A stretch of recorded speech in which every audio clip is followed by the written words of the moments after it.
বন্ধুরা, আজকে আমরা বেরিয়েছি ঘুরতে বনমালীপুর। তো তোমরা সবাই দেখতে থাকো আজ এই ব্লগটা। সেরা হবে, সেরা পুরো এন্টারটেইনমেন্ট ব্লগ হবে। তো তারপর আমাদের টোটো চলে এসেছে। টোটো চলে আসার পর আমরা আমাদের গলি দিয়ে বেরিয়ে পড়লাম টোটো যেখানে দাঁড়িয়ে আছে সেখানে যাওয়ার জন্য। এই যে আমাদের টোটো দাঁড়িয়ে আছে আর আমরা তারপর টোটোতে উঠে পড়লাম। আর টোটোওয়ালা জিজ্ঞাসা করছে কোন দিক দিয়ে যাবে, আমরা বলবো যে দিক দিয়ে ভালো রাস্তা সেই দিক দিয়ে চলো। তারপর আমাদের টোটো ছেড়ে দিল। তো আমরা টোটোতে চেপে বেরিয়ে পড়েছি। এই যে সন্দীপ, রোহন, দাদু, সন্দীপ, দেখা দেখা শুভ সামনে। আর এখানে আমরা লক্ষ্য করলাম পল্লব উল্টো প্যান্ট পরে এসেছে। উল্টো কেন প্যান আছে? উল্টো প্যান, তুই উল্টো প্যান কেন পরেছিস তুই বল না। হ্যাঁ বল না, উল্টো প্যানটা কেন পরেছিস? তারপর পল্লবের উল্টো প্যান্ট দেখতে দেখতে আমরা সবুজ সবুজ ধান গাছের পাশ দিয়ে আমরা চললাম বনমালীপুরের দিকে। এই রাস্তাটা দেখো, এটা আমাদের গ্রামের রাস্তা। রাস্তার কি অবস্থা এই দেখো, লন্ডন ওখান থেকে পাস হচ্ছে। দুবাইয়ের রাস্তা, দুবাইয়ের রাস্তা। কোথাকার রাস্তা হবে এটা? Dubai famous road. আচ্ছা পল্লব, কেমন লাগছে যেতে? কোন इंजीनियर बाय नेचर है? রাস্তাটা কেমন লাগে? पूरा एकदम क्या ही बोला जाए, इसका कुछ कहा नहीं जा सकता। আর এবারে সন্দীপের কাণ্ড দেখো একবার, ওকে যাই জিজ্ঞাসা করছে হেসে ফেলছে। কি বল, কি বলবো বলো, কি বলছিস বলে এবার? ফালতু খাবারের টেস্ট বেশ। তুই ফালতু, আমরা জানি তোকে রেখেছি ভিডিওতে, বল রেখেছি তো। আমরা জানি তোর টেস্টটা বেশি। পচা আলু রে, পচা আলু। তারপর সন্দীপের সাথে ইয়ার্কি মারতে মারতে আমরা উঠে পড়লাম ফুরফুরা। যারা যারা ফুরফুরা দেখে থাকবে তারা কমেন্ট করে জানাও এই রোডটা ফুরফুরার কোন জায়গাটায়। আর এই দেখতে দেখতে আমরা চলে এলাম ফুরফুরা শরীফের কাছে। আর এটা হলো পীরজাদা তোয়া সিদ্দিকের বাড়ি। এই দেখুন এখানে সামনে লেখা আছে পীরজাদা তোয়া সিদ্দিকি। তো আমরা এর পাশ দিয়েই চলে এলাম বনমালীপুরের রাস্তার দিকে। এটা হলো বনমালীপুরের সেই রাস্তা। আর এই টিমাতা ক্রস করতে হয়। এটা হাই রোড চলে যাচ্ছে সোজা তারকেশ্বরের দিকে, আর এটা হচ্ছে বনমালীপুর যাওয়ার রাস্তা। আর এরপরই আমরা বনমালীপুরের মেন রোড যেটাকে বলে, একদম বনমালীপুরের সামনে যে রোডটা চলে যাচ্ছে সেইটাতে উঠে পড়লাম। আর উঠে পড়েই বনমালীপুরের সামনে চলে এলাম, মানে ওখান থেকে জাস্ট একটুখানি। আর এটা হচ্ছে বনমালীপুরে ঢোকার মেন রোড। এবার আপনারা দেখুন রাস্তাটা এখনও তৈরি হচ্ছে, ঠিকঠাক হয়নি। এই যে গাছ বসানো আছে সামনে, এখনও তৈরি হচ্ছে, ঠিকঠাক হয়নি। পাশে লোহার জিনিস পড়ে আছে, কাজ চলছে। তো এই দেখতে দেখতে আমরা চলে এলাম বনমালীপুর। তারপর টোটো থামিয়ে আমরা নেমে পড়লাম।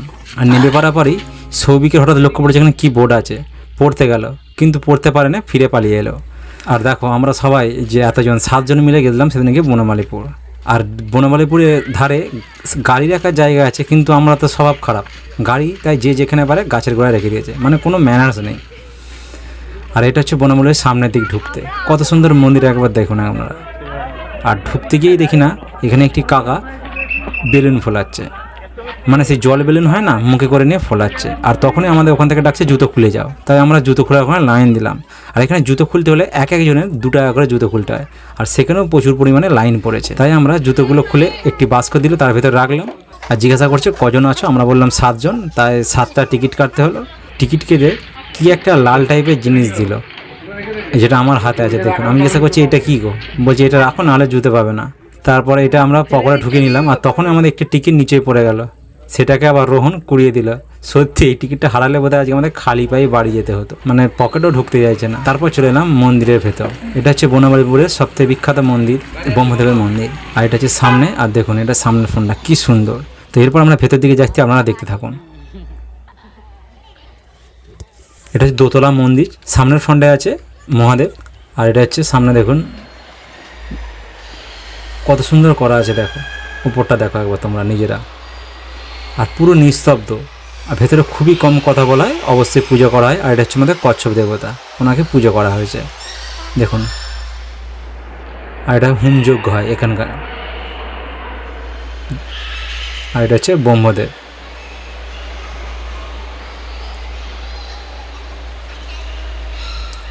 আর গিয়ে আমরা ওখানে প্রণামী দিয়ে তিলক লাগিয়ে নিলাম। তারপরেই পাশে আছে দেখুন কোথায় কোথায় ব্রহ্মদেবের মন্দির আছে। আর এটা আমাদের নাকি পশ্চিমবঙ্গের মধ্যে সবচেয়ে বৃহৎ আর প্রথম ব্রহ্ম মন্দির। আর আমাদের পাশে একটা রেলিং দেখতে পাচ্ছেন, এই যে এই রেলিংটা, এখানে হচ্ছে খাওয়ানো হয়, মানে প্রতি বৃহস্পতিবার 1টা থেকে খাওয়ানো হয় আরতি হওয়ার পরে। তো সেটা দেখালাম, সেটা দেখতে দেখতে আমরা বাইরের দিকে বেরোলাম। এটা হচ্ছে বাইরের দিক, মানে মেন গেট নয়, সাইড গেটে বাইরের দিক। আর কি লেখা আছে একবার দেখো পাশে। তাই আমাদের চারিদিকে ঘুরতে দেয় না, কারণ কোথায় কি হয়ে যাবে। আর এটা হচ্ছে ব্রহ্ম মন্দিরের চূড়া। এই যে সিঁড়ি লাগানো আছে, প্রতিদিন পতাকা পাল্টানো হয়। আর দেখতে দেখতেই সন্ধে হয়ে গেল। আর সন্ধেবেলা যে অপূর্ব দৃশ্যটা তোমরা দেখতে হবে, সেটা মানে মুখে বলার ভাষা নেই। আপনারা একবার দেখুন নিজেরাই, খুব সুন্দর। এটা হচ্ছে সেই লাইট জ্বালা হচ্ছে সেই মুহূর্ত, আর আস্তে আস্তে লাইট জ্বালটা আরম্ভ হচ্ছে। এই যে সূর্যের আলো কমতে থাকছে, আর দেখুন কত সুন্দর। তারপর আমরা আরতি শুরু হয়ে যাওয়ার আগে খিদে পেয়ে গেছিলো, কিছু খেয়ে এলাম, কারণ এরপর আর বেরোনো সম্ভব নয়। তারপর আমরা বাইরে বেরিয়ে এই যে শুভ কি খেলনা কিনতে গেল, ওখানে খেলনা পছন্দ হলো নি। তারপর আমরা খাবার দোকানের কাছে চলে এলাম, এসে জিজ্ঞাসা করলাম কত কী খাবার, বলে ভেতরে গিয়ে বসে দিয়ে দেওয়া হচ্ছে। তারপর ঝালমুড়ি অর্ডার করলাম, ঝালমুড়ি দিয়ে দিলাম আমাদের হাতে। তারপর ঝালমুড়ি খেতে লাগলাম, আর ঝালমুড়ি খাওয়ার পর ঘুগনি। আর দেখুন ঘুগনিটার অবস্থা একবার দেখুন, ঘুগনিটা লঙ্কা বলার মতো নয়। আর শুভ ঘুগনি খাওয়ার পর কী অবস্থা, ঘেমে চান করে গেছে, এত ঝাল, হাওয়া যাচ্ছে না, এত অবস্থা। এত ঝাল বলার মতো নয়। রোহন কি অবস্থা আছে? সৌভিক এখনো মধ্যে চলছে। সৌভিক চলছে কেমন ঝাল, বিরাট। সন্দীপ কি হলো রে? অনেক ঝাল, সেই লেভেলের ঝাল, পুরো বলো কি খাইছি? ঘাম বেরিয়ে গেছে আমার। পল্লব ভয়েতেই খাইনে রেখে দিয়েছে। তো এরপর আমরা মন্দিরের উদ্দেশ্যে রওনা দিলাম, কারণ আরতি আরম্ভ হয়ে যাচ্ছে। আর দেখতে পাবো না, দেখো কত সুন্দর দেখাচ্ছে, দেখো অপূর্ব অপূর্ব। আর তার মন্দির ঢোকার আগে আপনারা একটা জিনিস দেখাচ্ছি, এখানে প্রতি বছর যখন ব্রহ্মদেবের পুজো হয় সেই সময় বিশাল লোক হয়, বিশাল কয়েক লাখ লোক হয়, আর সেই উনুনে রান্না করা হয়। এই যে এই উনুনটা। তো এরপর আমরা চলে এলাম মন্দিরের ভেতরে, মানে ওটা মন্দিরের পাশে উনুনটা ছিল, আর মন্দিরের ভেতরে দেখলাম আরতি শুরু হয়ে গেছে। আর দেখো এটা কি ঠাকুর, আপনারা নিচে কমেন্ট করে জানাবেন। এটা আমাদের মন্দিরে ঢুকতে সামনেটা করে আছে, ওদিকে মহাদেব আছে, এদিকে গণেশ দেবতা আছে, আর এদিকে এটা কি ঠাকুর অবশ্যই কমেন্ট করে জানাবেন। আর তারপরে আমরা ভেতরে ঢুকে পড়লাম। এই যে এখানে পালকি নাচ শুরু হয়ে গেছে, দরজা বন্ধ করা হবে, তার আগে ঠাকুরকে পালকি করে নাচিয়ে নাচিয়ে ঘুম পাড়ানো হয়, যেটাকে পালকি নাচ বলে। আর এটাই বৃহস্পতিবার, মানে সেদিনকে দুবেলা খাওয়ানো হয় আর পালকি নাচ, এটাই হচ্ছে মেন আকর্ষণ মন্দিরটার মধ্যে। খুব সুন্দর লাগবে, আপনি যদি দেখেন। এটা আমরা ভিডিও করেছি বলে বলছি না, যে কোনো লোককে জিজ্ঞাসা করবেন যারা এই মুহূর্তটা সাক্ষী হয়ে আছে, তাদের কাছে এক অপূর্ব পাওয়া। স্বয়ং ব্রহ্মাদেব যেন এসেছে এরকম মনে হয়। আর খুব সুন্দর, মানে আপনার যদি মুডও অফ থাকে সেই সময় মুড চাঙ্গা হয়ে যাবে, এত সুন্দর ভাইবস ওখানে আছে।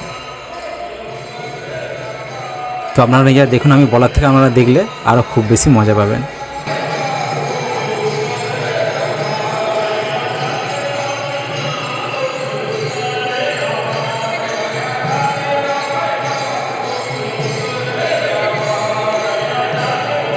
আর দেখো এটা হচ্ছে ব্রহ্মাদেবকে শোয়ানো আছে, আর পালকি করে সবাই মিলে ঘোরাতে বেরিয়েছে। গোটা মন্দিরটা ঘোরানো হবে। প্রথমে মন্দিরের যে ভেতরের অংশটা, তার ভেতরে ঘোরানো হচ্ছে।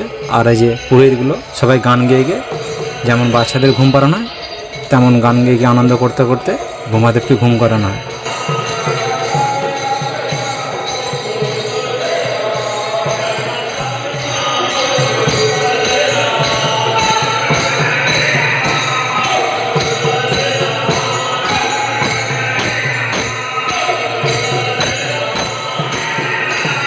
আর এটা শিব মন্দিরে ঢোকার মেন গেটের সামনেটা করে, মানে ঘোরানো হচ্ছে যে জায়গাটা, সেখানে মানে এখানে যতজন পুরোহিত আছে বা যারা এর মধ্যে কর্মরত আছে, যারা এই মন্দিরের মধ্যে সবাই দাঁড়িয়ে খুব এই মুহূর্তটাকে খুব এনজয় করে এবং আনন্দও করে, স্বতঃস্ফূর্তভাবে কাজ করে অ্যাকচুয়ালি বলতে গেলে। দেখো ভগবানদেরকে কীভাবে নিয়ে যাওয়া হচ্ছে। প্রথমে মন্দিরের ভেতরটা ঘোরানো হয়, তারপর বাইরেটা।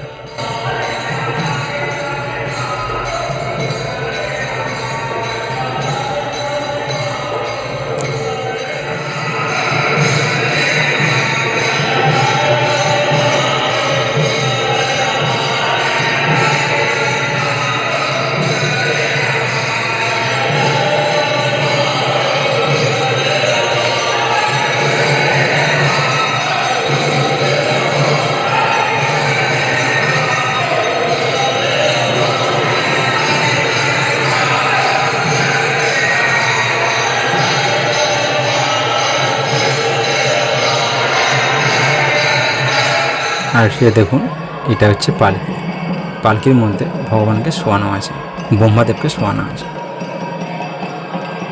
এই যে হাওয়া করা হচ্ছে আর পুরোহিতরা এসেছিল।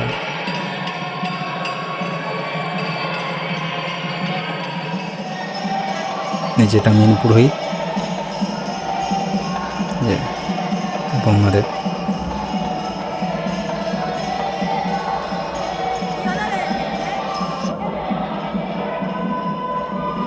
তো এরপর এখানে দাঁড়িয়ে খানিকটা নিজেদের মধ্যে মানে এটা বলে অ্যাকচুয়ালি মানে এটাকে বলে এখানকার হচ্ছে মেন আকর্ষণ যেটাকে বলে সমস্ত সারাদিনে পরিশ্রম গ্লানি দূর হয়ে যায় নাকি বলছিলাম, আমরা জিজ্ঞাসা করলাম আর কি।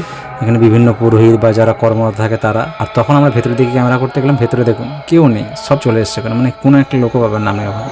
যারা সারাদিন পরিশ্রম করে এই মন্দিরটাকে পরিষ্কার পরিচ্ছন্নতা পূজা অর্চনা করে, সবাই এই মুহূর্তটাকে এনজয় করে সারাদিনের পর, তার সমস্ত কষ্ট দূর হয়ে যায়। আর এখানে সবথেকে মেন আকর্ষণীয় এই যে এটা কী হচ্ছে দেখুন, আমরা নিজেরা কমেন্ট করে জানি এটাকে কী বলে।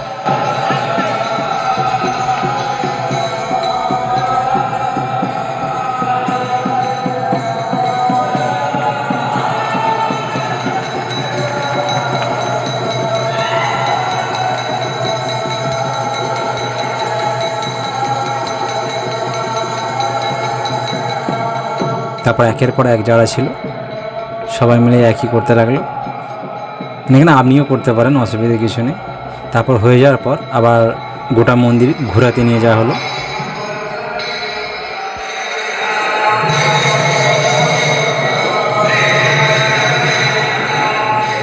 এই যেটা মন্দিরের বাইরের অংশটা,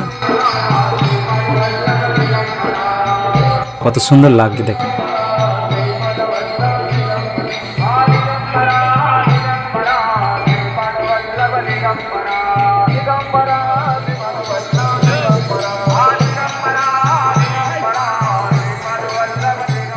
দাঁড় করানো হয়েছিল পার্কটাকে, তাই আমরা নিচে মহাদেবকে দেখতে গেলাম।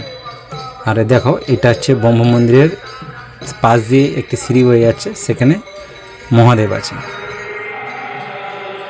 যেটা মহাদেবের মন্দির।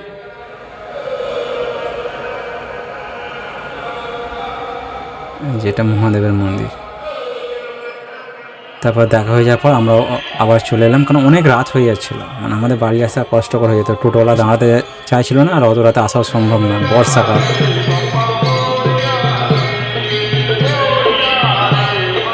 তারপর আমরা যে এক পাক ঘোরানো হচ্ছে উপর দিক দিয়ে, একবার আপনারা নিজেরাই দেখে নিন। সবাই এসে দাঁড়ালাম।